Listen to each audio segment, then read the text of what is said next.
TCC 1140 TCC 1140. Expérience un Peace of Mind. Vivre la paix de l'esprit. Cher Père, nous te disons merci pour cette opportunité et la proportion de regarder dans ta parole. Nous invitons l'enseignant de l'Église, le Saint-Esprit, d'accomplir son ministère comme nous nous assemblons. Seigneur, nous te demandons d'oindre la parole qui sort de ma bouche pour qu'elle trouve des racines dans les cœurs de toute personne qui va l'écouter. Père, je te prie pour l'illumination, la révélation, la compréhension dans la pensée de tous ceux qui vont l'écouter. Seigneur, je te remercie de m'avoir fait ministre du Nouveau Testament et je te dis merci pour le succès de ce message, du fait que le Saint-Esprit est l'enseignant. Merci Seigneur, cela ne dépend pas de moi mais tout dépend de toi, et tu es fidèle. Nous te donnons la louange et te rendons grâce dans le nom de ton Fils Jésus-Christ. Amen. Gloire à Dieu. Depuis plusieurs semaines, nous parlons de la façon dont Dieu donne à son peuple la tranquillité d'esprit par sa parole. Notre sujet fait partie d'une discussion plus large que nous avons eue sur l'importance de devenir des lecteurs réguliers de la Bible. Jean 16 verset 33.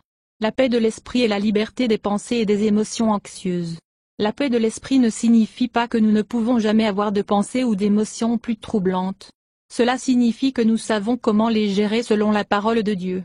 La paix nous vient par la parole de Dieu, la Bible, parce qu'elle nous donne des informations supplémentaires sur nos circonstances.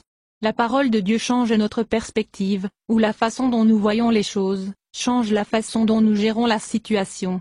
Le Seigneur Jésus Dieu nous donne l'espoir et l'aide par sa parole et apporte la paix à notre esprit, comme apprendre à garder notre attention sur lui par sa parole et comme nous apprenons à voir notre situation en termes de Dieu avec nous et pour nous. Ésaïe 26, verset 3. Tu garderas en paix tous ceux qui ont confiance en toi et dont les pensées sont fixées sur toi, selon la Bible du Semeur. Psaume 119 verset 92. Parce que vos paroles sont mon plus grand plaisir, je n'ai pas abandonné quand tout le reste était perdu. Jean 14 verset 27. Pour avoir l'esprit tranquille, nous devons apprendre à garder notre cœur, l'esprit et les émotions, d'être troublés, agités et perturbés. Nous le faisons en gardant notre attention sur Jésus le vivant. Parole révélée dans la parole écrite, la Bible. Nous avons plus à dire dans la leçon de ce soir. Pour vivre en paix, il faut d'abord savoir qu'il y a plus à la réalité que ce que nous percevons avec notre sens. Cette information se trouve dans la Bible, la parole de Dieu. Colossiens 1 verset 16. La Bible nous dit que Dieu a créé des choses visibles et invisibles, un monde matériel physique et une dimension invisible qui est au-delà des capacités perceptives de nos 5 sens physiques. Cette dimension peut affecter le monde vu. Non vu ne signifie pas non réel. 2 Corinthiens 4 verset 17 à 18. Plus tôt cette année, nous avons parlé de l'apôtre Paul. Il avait une perspective au vu de la réalité qui lui donnait la tranquillité d'esprit au milieu des difficultés de la vie. Paul a appris à regarder, ou considérer mentalement, des choses invisibles ou des choses qu'il ne pouvait pas voir. Il y a deux sortes de choses invisibles. Les choses que nous ne pouvons pas voir parce qu'elles sont invisibles ou imperceptibles pour nos sens. Ces choses comprennent Dieu Tout-Puissant et son royaume de pleine puissance et de provision. Les choses qui sont futures. Il s'agit notamment des réponses aux prières qui ne sont pas encore visibles, et la restauration et la réunion qui nous attend dans la vie après cette vie, d'abord dans le ciel invisible et puis sur cette terre renouvelée et restaurée à un foyer pour toujours pour Dieu et sa famille. Quand on apprend à vivre avec la conscience des réalités invisibles, cela apporte la tranquillité d'esprit. Considérez un exemple. Le grand prophète hébreu Élisée et son serviteur se sont trouvés entourés par une armée ennemie. 2 Rois 6 versets 13 à 18. Le serviteur était terrifié, mais Élisée ne l'était pas. Élisée avait la tranquillité d'esprit parce qu'il savait qu'ils avaient une aide invisible, les anges de Dieu qui étaient présents pour le protéger lui et son serviteur. Verset 16. Élisée avait une vision de la réalité basée sur l'information de Dieu. Sa vue a affecté comment il se sentait sur sa situation et comment il l'a traitée. Élisée a vu les êtres angéliques et chariots quand le prophète Élie a quitté ce monde matériel et est entré dans la dimension invisible. 2 Rois 2 versets 11 à 12. Pour vivre en paix, nous devons apprendre à vivre notre vie en fonction de ces réalités invisibles qui sont révélées dans la Bible, la parole de Dieu.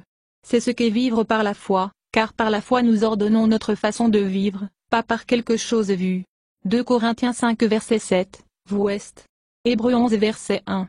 La foi perçoit comme un fait réel ce qui n'est pas révélé au sens, dans la Bible amplifiée. La foi est confiante, assurance que ce que nous espérons va se produire. Version de la Bible du Semeur.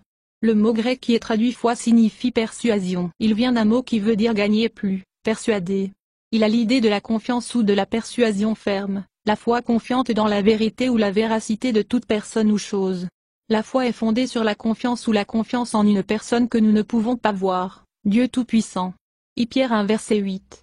Vous aimez Dieu même si vous ne l'avez jamais vu. Bien que vous ne le voyez pas, vous lui faites confiance, et même maintenant, au milieu des troubles, sont heureux avec une joie glorieuse, inexprimable, selon la Bible du Semeur. Comment pouvez-vous avoir confiance en quelqu'un que vous n'avez jamais vu? Dieu se révèle par sa parole écrite, son caractère, sa puissance et sa fidélité. Dieu, par la parole nous persuade de la réalité des choses que nous ne pouvons pas voir au point où elles affectent la façon dont nous vivons. C'est pourquoi nous devons être des lecteurs de la Bible. Romains 10 verset 17. Nous sommes persuadés par l'exposition répétée à la parole de Dieu, les informations sur des invisibles réalités.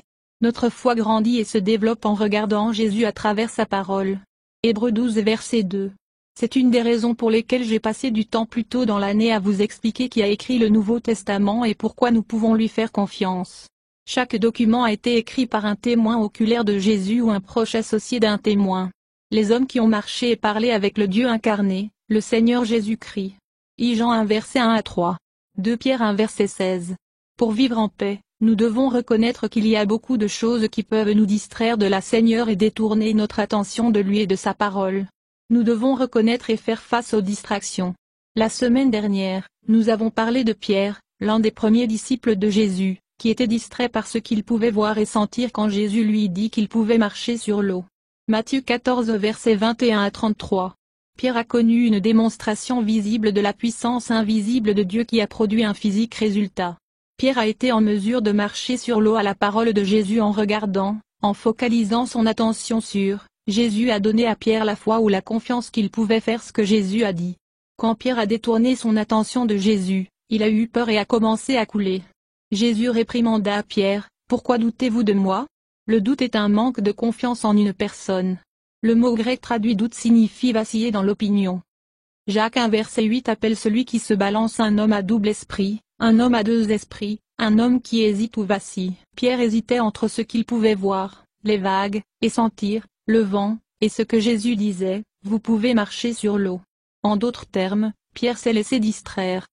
Remarquez, le détail crucial de ce qui est arrivé à Peter.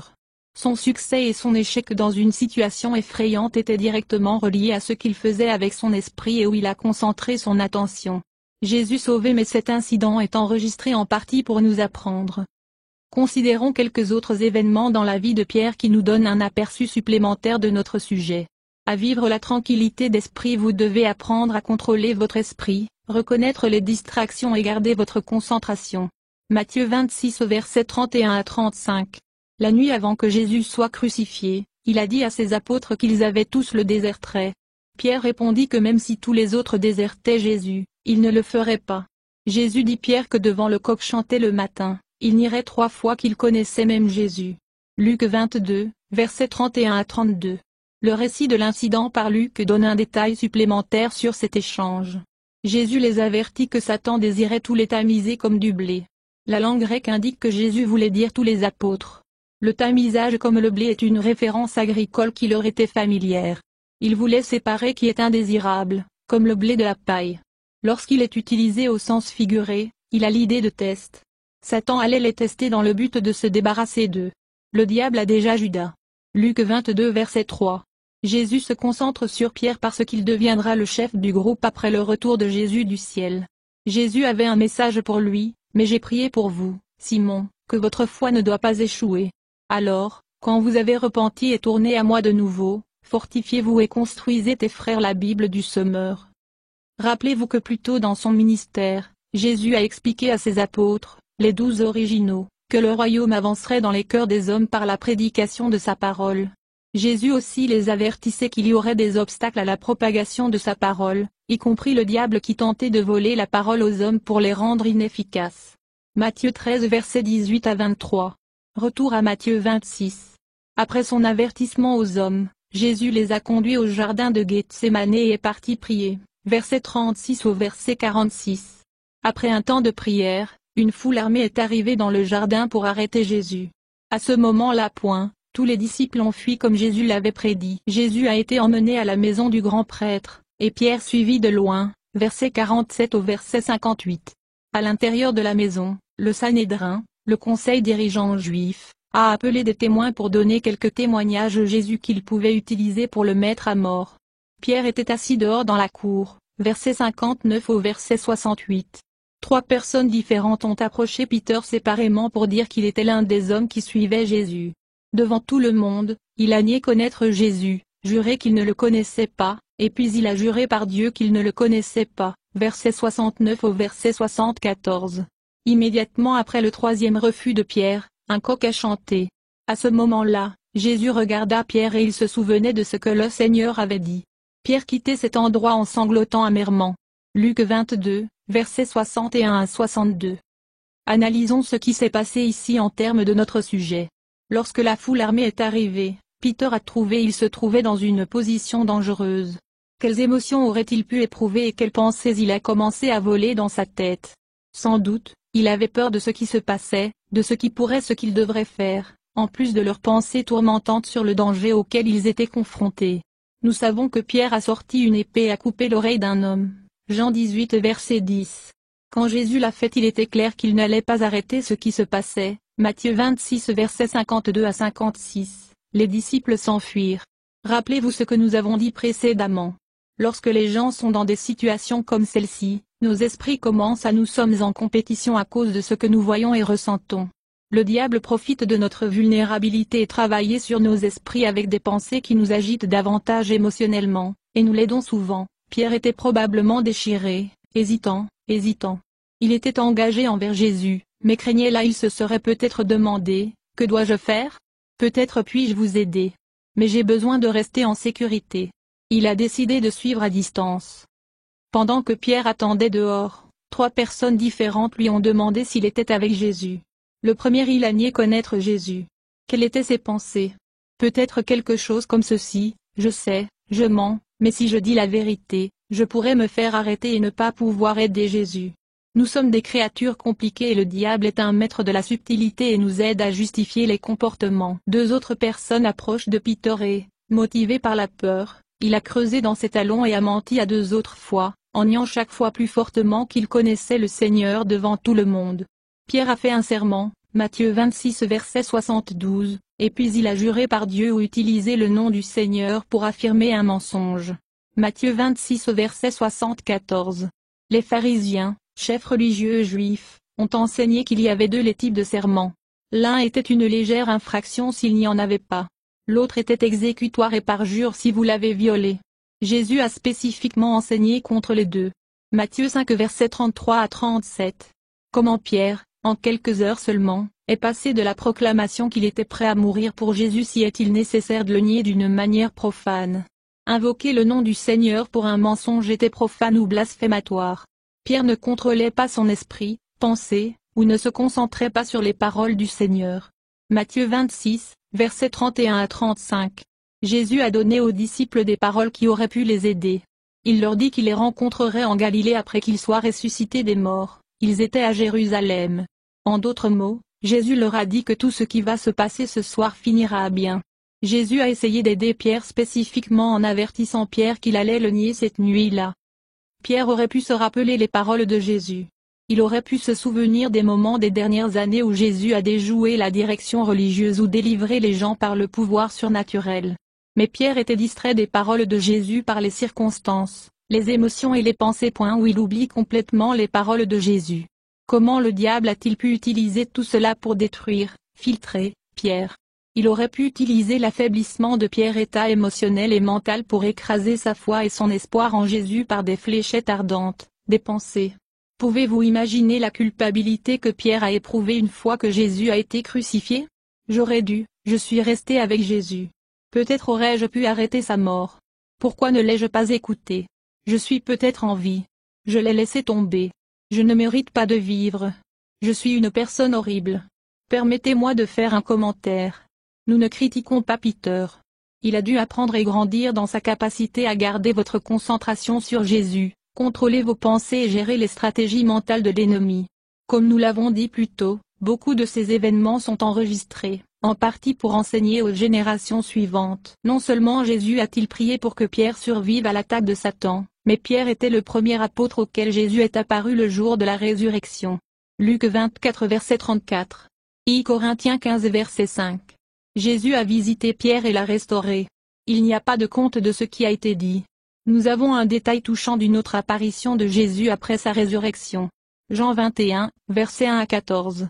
Jésus est apparu aux apôtres pendant qu'ils pêchaient dans la mer de Galilée. Rappelez-vous qu'il leur avait dit qu'il les rencontrerait en Galilée. Pierre avait renié Jésus 3 fois devant tout le monde. À cette réunion, Jésus a donné à Pierre, il a l'occasion d'affirmer 3 fois publiquement son engagement envers son Seigneur. Et Jésus l'a dit clairement, Pierre avait encore un but et une place avec lui, nourrir mes brebis. Jean 21 versets 14 à 17. Pierre devait croire les paroles de Jésus au-delà de ses émotions et de ses pensées chaque fois qu'un souvenir ce qu'il a fait cette nuit-là quand il a nié Jésus ondulait à travers sa tête, chaque fois qu'il passait par la maison du grand prêtre, le jardin de Gethsémani, ou le lieu où Jésus a été crucifié. D. Conclusion. Nous avons plus à dire la semaine prochaine. Mais considérez ces réflexions à la fin de l'article. Lorsque nous lirons les 2 épîtres du Nouveau Testament que Pierre a écrites plus tard, nous voyons qu'il a effectivement grandi dans tous ces domaines. Pierre a écrit ces lettres aux chrétiens qui éprouvaient des difficultés qui deviendraient bientôt complètes. Il a fait de la persécution. Son but était d'encourager les gens à rester fidèles quoi qu'il arrive. Pierre L. verset 5. Pierre a ouvert sa lettre en rappelant à ses lecteurs que nous sommes gardés, protégés, par Dieu, la puissance par la foi. La foi est confiance en une personne. Le doute est de détourner de sa parole. Pierre a appris ses leçons de la manière dure, mais il les a apprises. Pierre 1, verset 13. Pierre exhorte ses lecteurs à se préparer ou à se préparer. En ce jour-là, ils portent de longs vêtements, tuniques et robes, était le style de vêtements commun. Quand il était temps pour l'action d'une sorte, ils enfilaient leur robe ou tunique dans leur ceinture, une bande de cuir portée entre les hanches et les côtes. Pierre avait appris l'importance de traiter avec le mental et de changer notre vision de la réalité. Il a appris à reconnaître les pensées impies et destructrices, et à garder son attention sur la parole de Dieu. Ip 5 verset 8. Pierre a appris que le diable cherche des hommes qu'il peut dévorer, ceux qui ne contrôlent pas leur esprit ou garder leur concentration, perdre la bataille mentale. Peter a exhorté ses lecteurs à résister au diable, stand contre ses mensonges, inébranlable dans la foi en Jésus qui est révélée dans la parole écrite. Pierre a précédé ses paroles par cette déclaration, « Donnez tous vos soucis et soins à Dieu, car il se soucie de ce qui vous arrive. » Pierre 5 verset 7, dans la version de la Bible du Semeur. Peter relie les soucis et les préoccupations, distractions, en grec. Résistez au diable parce qu'il vous tente de détourner le regard de Jésus à toutes les distractions autour de vous. Pour avoir l'esprit tranquille, nous devons apprendre à contrôler notre esprit, à détourner le regard des distractions et se concentrer sur la parole de Dieu. Nous devons apprendre à évaluer, ou voir, nos circonstances à la lumière de l'invisible, les réalités qui nous sont révélées dans la Bible. Nous ne nions pas ce que nous voyons et ressentons. Nous reconnaissons qu'il y a plus à notre situation que ce que nous pouvons voir et sentir. Dieu est avec nous et pour nous et il nous fera passer jusqu'à ce qu'il nous fasse sortir. Laissez Jésus vous faire confiance à travers sa parole, la Bible. Merci Seigneur pour votre merveilleuse parole que tu as choisie pour que ça passe par moi.